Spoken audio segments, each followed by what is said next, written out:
আমার বন্ধুগণ, রাসূল পাক সাল্লাল্লাহু আলাইহি ওয়াসাল্লাম জিহাদের ময়দানে সাহাবায়ে কেরামদেরকে প্রস্তুত করছেন জিহাদের জন্য। সাহাবীরা তৈরি হয়েছেন, লড়াই হবে মুতার প্রান্তরে। 3000 সাহাবীকে রাসূল রিক্রুট করলেন। 1 লক্ষ রোমান সৈন্য, তদানীন্তন পৃথিবীর সুপার পাওয়ার, সজ্জিত অস্ত্র সজ্জিত বাহিনী চলে এসেছে তারা মুতার প্রান্তরে। রাসূল 3000 তৈরি করলো, ওদিকে 1 লাখ আর এদিকে কয় হাজার। হুজুর নিজে এই জিহাদে যাননি। রাসূল পাক বললেন, এই জিহাদের ময়দানে সেনাপতির দায়িত্ব পালন করবে আমার পালক পুত্র যায়েদ। কোথায় তুমি? যায়েদ দাঁড়িয়ে গেলেন। 2 নম্বরে এই জিহাদের সেনাপতির দায়িত্ব পালন করবে আমার চাচাতো ভাই জাফর বিন আবি তালেব। কোথায়? দাঁড়িয়ে গেলেন তিনি। 3 নম্বরে দায়িত্ব পালন করবে আমার সাহাবী আব্দুল্লাহ বিন রাওয়াহা। কোথায় তুমি? তিনিও দাঁড়িয়ে গেলেন। রাসূল তাদেরকে বললেন যে তোমরা চলে যাও, তোমাদের ঘরে গিয়ে বিবি বাল বাচ্চা মা বাপের কাছ থেকে সালাম করে আসো। আমার বন্ধুগণ, জিহাদের ময়দানে সেনাপতি কয়জন লাগে? হুজুর বললেন কয়জনের কথা? 3 জনের কথা। তার মানে হলো কারো বুঝতে কোনো কষ্ট রইল না, এই জিহাদের ময়দানে 3 জনের নাম যে নবীজি ঘোষণা করেছেন, এর ভিতর থেকে একজনও ফিরে আসবে না। বোঝা হয়ে গিয়েছে। হযরতে যায়েদ বলেন, ইয়া রাসূলুল্লাহ, আমার আব্বা জান, আমি আপনার পালক পুত্র, আপনি অর্ডার করেছেন। আমার মা হযরত আয়েশা ঘরে বসে শুনেছেন। আমার তো আর যাওয়ার দরকার নাই, কারো কাছে বলারও দরকার নাই। হযরতে জাফর বিন আবি তালেব চলে গেলেন নিজের বাড়িতে। যে ডাক দিয়ে বলে, বিবিরে, আল্লাহ রাসূল আমাকে জিহাদের ময়দানে সেনাপতির দায়িত্ব দিয়েছেন। আমি তোমাকে বলতে এসেছি, সালাম করতে এলাম। তোমার সঙ্গে একসঙ্গে দীর্ঘদিন আমি ছিলাম, কোন হক তোমার আদায় করতে হয়তো পারি নাই, হয়তো জুলুম করেছি, অথবা আমার দ্বারা তোমার অধিকার নষ্ট হয়েছে। কিছু যদি কোনো ভুল ত্রুটি হয়ে থাকে, আল্লাহর হস্তে আমারে মাফ করে দিও। বিবি বলে, প্রাণের স্বামী, রাসূলুল্লাহ আপনাকে জিহাদের ময়দানের জন্য নির্বাচিত করেছেন, আমি আপনাকে ফিরে থাকতে বলতে পারবো না। সুতরাং আমি আল্লাহর দরবারে দোয়া করি। স্ত্রী হাত তুলে বলেন, রব্বুল আলামিন, আমার প্রাণের স্বামী জাফরকে জিহাদের ময়দান থেকে গাজী বানায়া আমার ঘরের ভিতরে তুমি তাকে দয়া করে ফিরাইয়া দিও। হযরতে জাফর তরবারির উল্টা পিঠ দিয়া স্ত্রীর হাতের উপরে মৃদু আঘাত করলেন আর বললেন, বিবিরে, উল্টা দোয়া করো না, উল্টা দোয়া তোমার আল্লাহর দরবারে কবুল হবে না। যেহেতু নবীজি আমার নাম 2 নম্বরে ঘোষণা করেছেন, আমার আগেও একজন আছে, পরেও আর একজন আছে। ও বিবি, নির্ঘাত ওই মুতার প্রান্তরে আমি শহীদ হয়ে যাব। জনমের মতো দেখা করতে আসলাম, এই জীবনে তোমার সাথে আমার আর দেখা হবে না। আমার বন্ধুগণ, হযরতে জাফরের স্ত্রী কাঁদতেছেন, বিবি বাচ্চাগুলা কান্দে। হযরতে জাফর বলেন, বিবিরে, এই বাচ্চাগুলি রেখে গেলাম, যে রাস্তায় আমি জীবন দিতে যাচ্ছি, এই রাস্তায় আমার ছেলেগুলোকে তুমি তৈরি করবে। সালাম করে তিনি চললেন। বিবি কাঁটা কবুতরের মতো জমিনে ছটফট করতেছে, কাঁদতেছি, আর পিছনে পিছনে ছোট্ট ছোট্ট ছেলে মেয়েগুলি আব্বা আব্বা বলে চিৎকার মেরে দৌড়াতেছি। হযরতে জাফর একবারও পিছনের দিকে তাকায় দেখলেন না কারা কান্দে। হযরতে আব্দুল্লাহ বিন রাওয়াহা তিনি চলে গেলেন বাড়িতে। হযরতে আব্দুল্লাহ বিন রাওয়াহা বাড়িতে গিয়ে, সেই রাত্র ছিল তার বাসর সজ্জা, ফুল সজ্জার রাত ছিল, নতুন বিবাহ করেছেন। বাড়িতে গিয়া শোনেন বিবি কোরআনে কারীম তেলাওয়াত করতেছেন। হযরতে আব্দুল্লাহ বলেন, রুমের বাইরে দাঁড়িয়ে, বিবিরে, আমি তোমার স্বামী আব্দুল্লাহ এসেছি, আমার সালাম নাও, কোরআন পড়া একটু বন্ধ করো।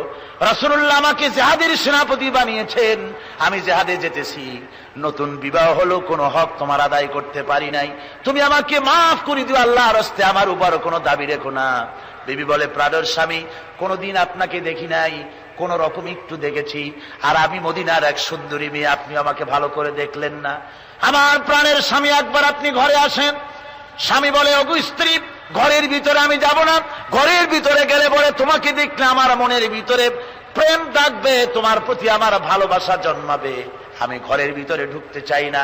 স্ত্রী বলে, প্রাণের স্বামী ঘরের ভিতরে যদি আসেন, আল্লাহর কসম আমি কোনো প্রেম নিবেদন করব না, আমি শুধু প্রাণ ভরে আপনার চেহারাটা একটা বার আমি শুধু দেখে রাখতে চাই, যাতে করে কিয়ামতের দিন লক্ষ কোটি কোটি মানুষের ভেতরে আপনাকে আমি স্বামী বলে যেন চিনে নিতে পারি। হযরত আব্দুল্লাহ বলেন, ওগো স্ত্রী, যদি এই ইরাদা তোমার হয় আর যদি তুমি ধৈর্য ধারণ করে থাকতে পারো, তাহলে কিয়ামতের দিন আল্লাহ রাব্বুল আলামিন আমি যার জন্য জান দিতে যেতেছি ওই মাবুদ মেহেরবান জান্নাতের ভেতরে তোমাকে আমাকে স্বামী স্ত্রী হিসাবে পরিচয় করাইয়া দিবেন। 3000 সৈন্য নিয়ে সাহাবায়ে কেরাম আর এই সেনাপতি সব চললেন। মুতার প্রান্তরে লড়াই হলো। এই লড়াইয়ের ময়দানে হযরতে যায়েদ অনেকগুলি কাফির সৈন্যকে জাহান্নামে পাঠিয়ে দিয়ে তিনি নিজেও শহীদ হয়ে গেলেন। এবার জাফর হাতে তরবারি আর এক হাতে ঝান্ডা নিয়ে এগোচ্ছেন সামনের দিকে। কাফেরেরা হযরত জাফরকে ঘিরে ফেলে দিল। আমার বন্ধুগণ, কাফেরেরা ঘিরে ধরে তরবারির আঘাত করলো জাফরের ডান হাত কেটে ঝুলে পড়লো। হযরতে জাফর এবার বাম হাতে তরবারি উঁচু করে ধরেছেন। এবার বাম হাতে কোপ দিল ওরা। এই কাটা দুইটা হাত দিয়ে বুকের সাথে হযরতে জাফর ইসলামের পতাকাটাকে জড়ায় ধরলেন। পাশের সাহাবীকে ডেকে বলেন, ও রাসূলুল্লাহর সাহাবী শোনো, আল্লাহর নবীকে আমার সালাম বলে দিও আর শোনায়া দিও, জীবনের শেষ মুহূর্ত পর্যন্ত ইসলামের পতাকা উঁচু করে রেখেছিলাম, মাটিতে পড়তে দেই নাই। আমার মনে হয় আমি এখন শহীদ হয়ে যাব, যেহেতু আমি এখন আমার নাকের ভিতরে আল্লাহর জান্নাতের সুঘ্রাণ পেতেছি। হযরতে জাফর শহীদ হয়ে গেলেন। হযরতে আব্দুল্লাহ বিন রাওয়াহা, হযরতে আবু উবাইদা দুজনে মিলে ছুটলেন ঝান্ডা ধরার জন্য। ওনারা বলেন, এগিয়ে গিয়ে দেখি সামনের পরে দূরে পতাকা উঠতেছে। ভাবলাম আমরা যাওয়ার আগে ইসলামের পতাকা কে ধারণ করলো। কাছে গিয়ে দেখি হযরতে জাফরের ডান হাত কাটা, বাম হাত কাটা, দুইটা পা কাটা, দেহটা একদিকে পড়ে আছে আর শুধু মাথাটা এক পাশে পড়ে থেকে ইসলামের পতাকা কামড়ায় ধরে উঁচু করে রেখে দিয়েছেন। আমার বন্ধুগণ, হযরতে আবু উবাইদা বলেন, আমি হযরতে সাদের, হযরতে জাফরের হাত পা মাথা মস্তক একত্রিত করে তার পা থেকে শুরু করে মাথা পর্যন্ত চুমা খাইলাম। তাকে জানাজা করে দাফন করে রাখলাম কবরের ভিতরে। রাতের বেলায় স্বপ্নে দেখি হযরতে জাফর আল্লাহর জান্নাতের ভিতরে ফেরেশতাদের সঙ্গে উড়ে বেড়াতেছেন। আমি জিজ্ঞেস করলাম, ও জাফর, আল্লাহ তোমার সাথে কি ব্যবহার করেছেন?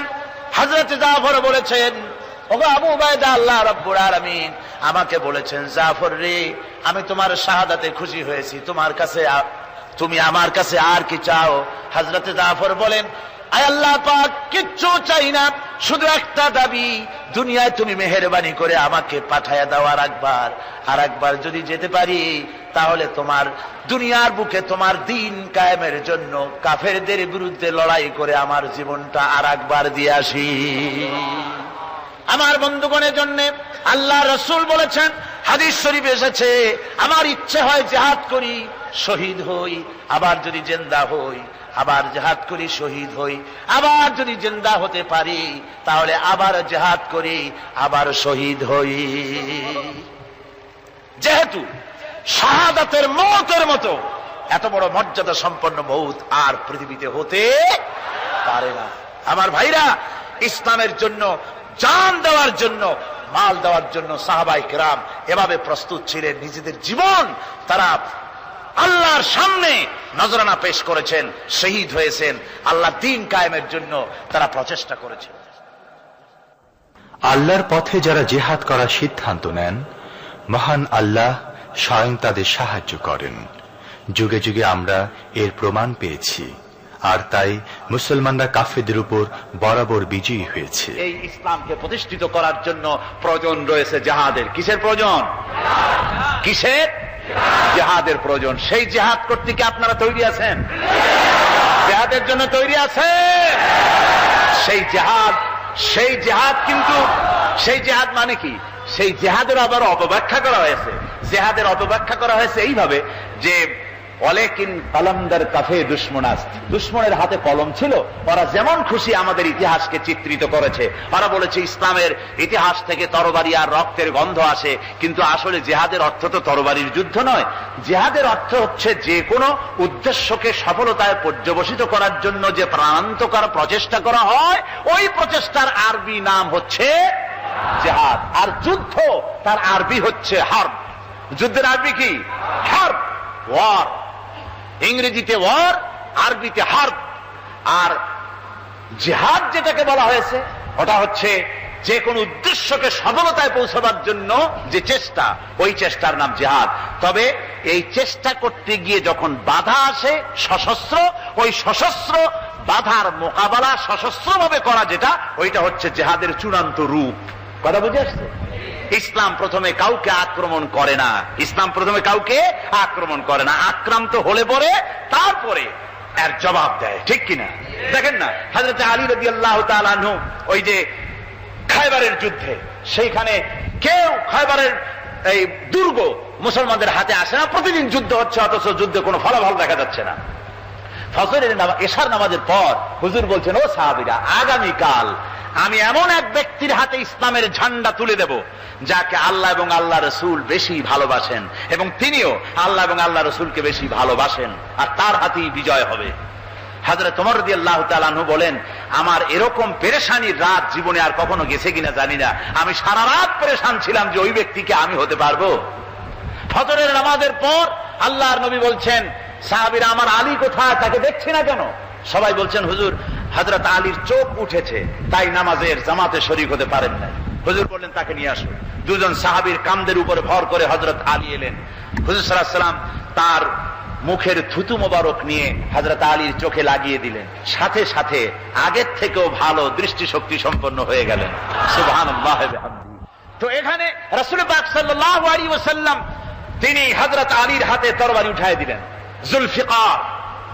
বললেন, আলী, তুমি যাও, আজকের ময়দানে সেনাপতির দায়িত্ব পালন করো। হযরত আলী তরবারি হাতে নিলেন। ইসলাম আক্রমণকারী যে না, সে কথা বলতে আমি এই কথা নিয়ে আসছি। হযরত আলী গেলেন, যায় মুরাহহাবের সামনে পড়েছেন। মুরাহহাব হলো, হাদিসে এসেছে, মুরাহহাব হচ্ছে কাফেরদের নেতৃত্ব দিচ্ছে। মুরাহহাব বলছে, আলী, তোমাকে আমি কিন্তু ভালোবাসি, তুমি আসলে কেন? তোমার প্রতি আমার একটা সফট কর্নার আছে আমার অন্তঃকরণে।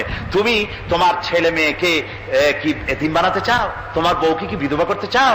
আমি তো সেই বীর যে আমার সামনে এসে কেউ কল্লা সাথে নিয়ে যেতে পারে নাই। সুতরাং তুমি যদি ওদেরকে এতিম আর বিধবা করতে না চাও, আমার সামনে থেকে সরে যাও। হযরত আলী বলেন, মুরাহহাব, তুমি কাকে ভয় দেখাতেছ? তোমার তরবারি এই সমাজের কিছু কাফেরেরা ভয় করতে পারে, তুমি কি আমারে চেনো নাকি? তুমি কারে ভয় দেখাও? তাম পৃথিবীর সমস্ত কাফেরদের উপরে আল্লাহ রাব্বুল আলামিন আমাকে বাগ বানায় পাঠিয়েছেন। তরবারি দিয়ে প্রমাণ হবে। মুরাহহাব বলে, তুমি আঘাত করো। কয় না, আক্রমণ তো করব না আমি, আগে তুমি করো, আমি প্রতিহত করব। আক্রান্ত হলে পরে তারপরে জবাব দেব। এরপরে মুরাহহাব আঘাত হানতে লাগলো। হযরত আলী সমস্ত রণকৌশল দিয়ে আঘাতগুলি তিনি ফিরিয়ে দিতে লাগলেন। এরপরে হযরত আলী বলছেন, মুরাহহাব, এবার তৈরি হও আমার আঘাত সহ্য করার জন্য। হযরত আলী জুলফিকার তুলে আঘাত করলেন। এক আঘাতেই দেখা গেল মুরাহহাবের মাথা থেকে শুরু করে শরীর টুকরা হয়ে গিয়া হযরত আলীর তরবারির মুঠা পর্যন্ত মাটির ভিতরে গেড়ে গিয়েছে। খায়বারের দুর্গ দখল হয়ে গেল। পরের দিন আল্লাহর নবী বলেন, আলী, শুনতে পেলাম তোমার ঢাল ভেঙে গিয়েছিল, তারপরে তুমি যুদ্ধ করলে কি দিয়ে? হযরত আলী বলেন, হুজুর, কামুজ দুর্গের ওই কবাটটা, লোহার কবাটটা বাম হাতে নিয়া আর ডান হাতে তরবারি নিয়ে লড়াই করেছি। হুজুর বলেন, কি করে? মানুষ কেমনে এত বড় দুর্গের লোহার কপাট হাতে নিয়ে যুদ্ধ করে? একটু দেখাও তো দেখি। হযরত আলী গতকালকের মতো বাম হাত দিয়া ধরেছেন, নাড়াতে পারেন না। এবার ডান হাত দিয়া ধরেছেন, নাড়াতে পারেন না। ডান আর বাম দুই হাত দিয়া সমস্ত শক্তি দিয়ে এমন জোরে টান মেরেছেন, প্রতিটি লোমকূপের গোড়া থেকে ঘাম বেরিয়ে এসেছে, এক চুলো নড়াতে পারেন নাই। হযরত আলীর মুখখানা মলিন হয়ে গেছে লজ্জায়। হযরত আলী রাদিয়াল্লাহু তাআলা আনহু লজ্জা পেয়ে গেছেন। রাসূল পাক সাল্লাল্লাহু আলাইহি ওয়াসাল্লাম বলেন, আলী, লজ্জা পাওয়ার কোনো কারণ নাই, চিন্তা করার কোনো কারণ নাই। তোমার নিজস্ব শক্তি দিয়ে তুমি লড়াই করতে পারো নাই। এত বড় লোহার দরজা নিয়ে, কবাট নিয়ে মানুষ সেভাবে লড়াই করতে পারে না। আল্লাহ তার দ্বীনকে বিজয়ী করার জন্য তোমার ভিতরে আল্লাহ রাব্বুল আলামিন ক্ষমতা দিয়েছিলেন। জোরে বলেন সুবহানাল্লাহ। আল্লাহ রাব্বুল আলামিন এই জিহাদের ময়দানে যখন মানুষ আসে, আল্লাহ তাদের উপরে মদদ দান করেন। আমার বন্ধুগণ, আল্লাহর দ্বীনকে জমিনের উপরে প্রতিষ্ঠিত করার জন্য যদি আমরা আজও যদি ঐক্যবদ্ধ হই দ্বীন কায়েমের জন্য, তাহলে আল্লাহ রাব্বুল আলামিন আমাদেরকে মদদ করবেন। আল্লাহ পাক কোরআনে কারীমের মধ্যে বলেছেন, ওয়া কানা হাক্কান আলাইনা নাসরুল মুমিনিন। মুমিনদেরকে সাহায্য করা আমি আল্লাহর জন্য ওয়াজিব হয়ে যায়। জোরে বলেন সুবহানাল্লাহ। মুমিনদের জন্য সাহায্য করা আল্লাহর জন্য কি হয়ে যায়? ওয়াজিব হয়ে যায়। ভাইরা একটু বৃষ্টি সহ্য করেন না, খুব বেশি বৃষ্টি। আচ্ছা, এটা রহমত। এটা কি রহমত? আমার ভাইরা, জিহাদের ভিতরে সাহাবায়ে কিরাম আল্লাহর জান্নাতে যাওয়ার জন্য তারা জিহাদ করেছেন। তারা দেশ দখলের জন্য জিহাদ করেন নাই, দ্বীন প্রতিষ্ঠার জন্য লড়াই করা ফরজ। দ্বীন প্রতিষ্ঠার জন্য লড়াই করা কি? যেরকম কি? আর এই ফরজ দায়িত্ব পালন করতে গিয়ে যদি কেউ মারা যায়, তাহলে কোথায় যাবে? কোথায় যাবে? ওই শাহাদাতের মওত হচ্ছে একটা সেতু, বা একটা ব্রিজ, একটা সাঁকো। এপারে দুনিয়া, ওপারে আল্লাহর জান্নাতুল ফেরদাউস। জোরে বলেন সুবহানাল্লাহ। এই জন্য হযরত ওমর ফারুক রাদিয়াল্লাহু তাআলা আনহু সব সময় দোয়া করতেন, আল্লাহুম্মা রযুকনি শাহাদাতান ফি সাবিলিক ওয়াজআল মাউতি ফি বালাদ রাসূলিক। আল্লাহ রাব্বুল আলামিন, আমাকে রাসূলের শহরে মওত দাও, আর আমাকে তোমার দ্বীনের রাস্তায় শাহাদাত মঞ্জুর করো। জোরে বলেন আমিন। এটা আমাদের দোয়া, আমারও দোয়া, আমার সারা জীবনের স্বপ্ন, সারা জীবনের স্বাদ, আল্লাহ যেন শাহাদাতের মওত নসিব করে দেন। জোরে বলেন আমিন। এর থেকে উন্নত মানের মওত আর নাই। ওই প্যারালাইসিস হয়ে বিছানায় পড়ে তড়পায় তড়পায় মরার কোন দাম নাই। দুনিয়ার বুকে বিড়ালের জিন্দিগি বছর করার 500 বছর বেঁচে থাকার দাম নাই। সিংহের মতো 1 সেকেন্ড বেঁচে থাকার দাম আছে, ঠিক কিনা? আর মওত, প্লীহা, যকৃত, typhoid, paralysis, diabetes, heart attack, kidney পচে যাওয়া, হাবিজাবি মওতের চাইতে আল্লাহর রাস্তায় জিহাদ করে শাহাদাতের মওত সর্বশ্রেষ্ঠ মওত। জোরে কোন সুবহানাল্লাহ। আমার ভাইরা, রাসূল পাক সাল্লাল্লাহু আলাইহি ওয়াসাল্লাম তিনি মদিনা মুনাওয়ারায় এসে প্রথম যে জিহাদের সম্মুখীন হলেন, ওইটার নাম কি? কোন জিহাদ? বদর। কোন জিহাদ? বদরের জিহাদ। সেই বদরের মাঠে জিহাদের জন্য রাসূল সাহাবীদেরকে তৈরি করতেছেন। তো আপনারা চিন্তা করেন বিষয়টা, জিহাদ করতে হবে। এই বদরে সাহাবীরা জিহাদ করবে কাদের বিরুদ্ধে? নিজের বাপের বিরুদ্ধে। রাসূল পাক খুব চিন্তিত হলেন যে সাহাবীদেরকে কিভাবে উদ্বুদ্ধ করা যায়। হুজুর জিহাদের কথাই বলতেছেন যে এখন বদরে আমাদের টিকে থাকার প্রশ্ন, এইটা মুসলমানদের টিকে থাকার প্রশ্ন। বদরের যুদ্ধ, বদরের এই জিহাদটা। হুজুর যখন এগুলি বলতেছেন, হযরত মিকদাদ রাদিয়াল্লাহু তাআলা আনহু রাসূলের একজন জলিলুল কদর সাহাবী, তিনি দাঁড়িয়ে বলছেন, হে আল্লাহর রাসূল, কেন আপনি চিন্তা করছেন? ইমজি বিনা ইয়া রাসূলুল্লাহ হাইসু মা তাশা। হে আল্লাহর রাসূল, আপনি আমাদেরকে নিয়ে চলুন যেদিকে আপনার খুশি। হাইসুমা আমারাকাল্লাহ, যেদিকে আল্লাহ আপনাকে নির্দেশ করেন সেদিকে আমাদের নিয়ে আপনি সেদিকেই চলুন। ইন্না লা নাকুলু লাকা কামা ক্বালা বনু ইসরাঈল লি মূসা আলাইহিস সালাম ইযহাব আনতা ওয়া রাব্বুকা ফাকাতিলা ইন্না হাহুনা কায়িদুন। বুখারী শরীফের হাদিস। হযরত মিকদাদ রাদিয়াল্লাহু তাআলা আনহু বলছেন, হে আল্লাহর রাসূল, আপনি আমাদের নিয়ে চলুন, আল্লাহ যেদিকে আপনাকে আমাদের নিয়ে যেতে বলেন সেই দিকে নিয়ে যান। আমরা মুসা আলাইহিস সালামের উম্মতের মতো বলবো না যে হে মুসা আপনি আর আপনার আল্লাহ দুজন গিয়া যুদ্ধ করেন, আমরা এখানে বসে থাকি, এমন কথা আমরা বলবো না। বাল ইযহাব আনতা ওয়া রাব্বুকা ফাকাতিলা ইন্না মাআকুমা মুকাতিলুন। ও নবী, বরং আমরা বলবো আপনি চলুন আমাদের নিয়ে, আপনি এবং আপনার আল্লাহ চলুন জিহাদের ময়দানে, আমরা আপনার সঙ্গে জিহাদ করব, লড়াই করব সেই পর্যন্ত। মাদামাত মিন্না মাদামাত আইনুম মিন্না তাতাররাফ, যতক্ষণ পর্যন্ত আমাদের একটা চক্ষুর পলক পড়ে, যতক্ষণ পর্যন্ত একটা চোখের পাতা নড়ে, ততক্ষণ পর্যন্ত আমরা কাফেরদের বিরুদ্ধে লড়ব। সুবহানাল্লাহ ওয়া বিহামদিহি, যতক্ষণ চোখের পাতা নড়ে ততক্ষণ পর্যন্ত লড়ব, নিয়ে চলুন আমাদেরকে। হুজুর খুব খুশি হলে, আহারে রাসূল পাক সাল্লাল্লাহু আলাইহি ওয়াসাল্লাম দারুণ ভাবে খুশি হয়ে গেলেন। হুজুর বললেন, ও সাহাবীরা, তোমাদের মানসিক অবস্থা যখন এই, কুমু বিনা ইলা জান্নাতিন, চলো আমার সাথে বেহেশতের দিকে। সুবহানাল্লাহ, সবাই বলেন সুবহানাল্লাহ। কুমু বিনা ইলা জান্নাতিন আরদুহা কারদিস সামাওয়াতি ওয়াল আরদ, সেই বেহেশতের দিকে চলো যে বেহেশতের বিশালতা প্রশস্ততা এই পৃথিবী এবং আকাশের চাইতে অনেক বড়, সেই বেহেশতের দিকে চলো। ফাকামা উমাইর বিন হামাম ওয়া কানা ইয়াকুলুত তামার, হযরত উমাইর বিন হামাম এক যুবক, তিনি দাঁড়িয়ে গেলেন। আমার মুসলমান ভাইরা, যুবকদের অবদান কিন্তু ইসলামে সব চাইতে বেশি। জোরে বলেন সুবহানাল্লাহ। কাদের অবদান বেশি? যে সর্বপ্রথম ইসলাম কবুল করেছে কারা? যুবকরা। হযরত আবু বকর, হযরত ওমর রাদিয়াল্লাহু তাআলা আনহু, তাদের বয়স যুবক বয়স ছিল, যুবক বয়সে তারা ইসলাম কবুল করেছেন। হযরত আলী যুবক ছিলেন, এই জন্য যুবকদের ইবাদতের সওয়াব বেশি। রাসূল পাক বলেছেন, কিয়ামতের ময়দানে যেদিন কোন ছায়া থাকবে না আরশে আজিমের নিচে 7 শ্রেণীর লোকেরা ছায়া পাবে, তার মধ্যে এক শ্রেণী হচ্ছে ওয়াশাবুন নাশা ফি ইবাদাতিল্লাহ, ওই যুবকেরা যারা নাকি রাত গুজরান করে, রাত কাটায় আল্লাহর ইবাদতে, রাত জাগে আল্লাহর ইবাদত করে। জোরে বলেন সুবহানাল্লাহ। বুড়োদের 100 বার আল্লাহ বলা আর এক যুবকের একবার আল্লাহ বলা, বৃদ্ধের সারা সপ্তাহ তাহাজ্জুদ পড়া আর যুবকের এক রাতের তাহাজ্জুদ পড়া মনে হয় তার থেকেও বেশি। কন সুবহানাল্লাহ। তাই বলে বৃদ্ধ যারা, তারা কিন্তু হতাশ হবেন না, ওই যৌবনকাল আপনিও পেরিয়ে এসছেন, ঠিক না? সুতরাং যুবকদের অবদান বেশি। হযরত উমাইর বিন হামাম রাদিয়াল্লাহু তাআলা আনহু, তিনি দাঁড়িয়ে গেলেন, তার হাতে ছিল ওয়া কানা ইয়াকুলুত তামার, তিনি খরমা খাচ্ছিলেন, হাতে ছিল কয়েকটা খরমা।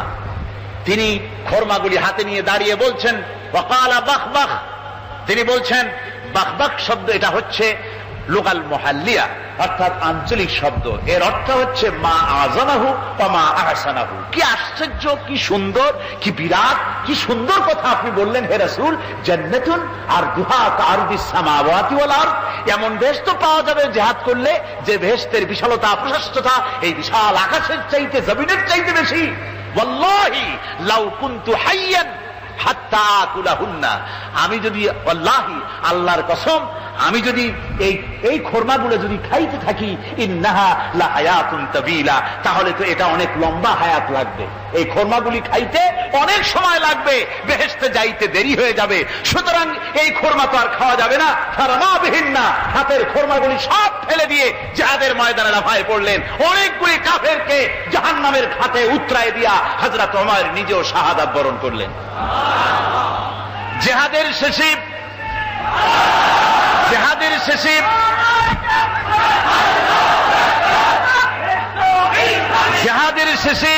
শহাদায়ে বদরের সমস্ত শহীদদের লাশ এক জায়গায় এনে সাহাবীরা বললেন, হে আল্লাহর রাসূল, আপনি যখন জান্নাতের বর্ণনা দিতেছিলেন তখন যে যুবকটা খরমা খেতেছিল আর জান্নাতের আশায় হাতের খরমা ফেলে দিয়েছিল, যে এই খরমাগুলি খাইতে গেলে তো সময় লাগবে অনেক, বেহেশতে যেতে দেরি হয়ে যাবে, এই কথা মনে করে হাতের খরমা ফিকে ফেলে জিহাদের ময়দানে এসে শাহাদাত বরণ, যে যুবকটি জিহাদ করেছিল তার লাশে সেও শাহাদাত বরণ করেছে। রাসূল পাক হযরত ওমরের চেহারার দিকে লক্ষ্য করে তার দিকে অঙ্গুলি সংকেত করে হুজুর বলছেন, ইন্নাকা মিন আহলিহা, ওমর, যে বেহেশতের জন্য তুমি খরমা খাওয়ার ধৈর্য ধরতে পারো নাই, আমি নবী সাক্ষী দিচ্ছি তুমি সেই জান্নাতের অধিবাসী। আমার ভাইয়েরা, ওই জান্নাতে যাওয়ার জন্য, আল্লাহর দ্বীনকে প্রতিষ্ঠার জন্য আমাদেরকে ঐক্যবদ্ধ হতে হবে। আল্লাহর দ্বীনের জন্য আল্লাহর নবীর যে আদর্শ, সে আদর্শ প্রতিষ্ঠার জন্য এগিয়ে আসতে হবে। যদি আমরা তা করতে পারি, আমরা সংখ্যায় কত, আমাদের অস্ত্র আছে কি নাই, আমাদের জনবল কত, আমাদের সৈন্যবল কত, এগুলি প্রশ্ন না। প্রশ্ন হচ্ছে وَلَا تَهِنُوا وَلَا تَحْزَنُوا وَأَنْتُمُ الْأَعْلَوْنَ إِن كُنتُم مُّؤْمِنِينَ। কোনো ভয় নাই, কোনো চিন্তা নাই, যদি তোমরা মুমিন হও আমি আল্লাহ তোমাদেরকে বিজয়ী করব। জোরে বলেন সুবহানাল্লাহ। মুসলমানেরা তো সেই জাতি, যাদের ময়দানে যখন মুসলমানদেরকে সাহায্য দরকার হয়েছে, আল্লাহ রাব্বুল আলামিন আকাশ থেকে ফেরেশতা নাজিল করেছে কিনা কোন? কবি বলছেন, ফিজায়ে বদরি पैदा कुन फरिश्ते तेरी नसरत को उतर सकते गर्दों से कतर अंदर कतार भी। বদরের মুসলমানদের মতো ঈমান যদি আজও তোমরা আনতে পারো, তোমাদের ভিতরে হয়ে যায়, তাহলে আল্লাহ রাব্বুল আলামিন তোমাদের জন্য কাতারে কাতারে ফেরেশতা তোমাদের জন্য নাজিল করে দিতে পারেন। তোমরা সেই জাতি, তোমরা সেই মুসলমান। ফিরে আসো ইসলামের দিকে, ফিরে আসো দ্বীনের দিকে, রাসূলের সঙ্গে মহব্বতটা জুড়ে দাও। কি মুহাম্মদ সি ওয়াফাতুনে তু হাম তেরে হ্যাঁ, ये जहां चीज ही क्या लोहे कलम तेरे। মুহাম্মদ সাল্লাল্লাহু আলাইহি ওয়াসাল্লামের সঙ্গে তুমি যদি মহব্বতের সম্পর্ক স্থাপন করতে পারো। আসসালামু আলাইকুম ওয়া রাহমাতুল্লাহ।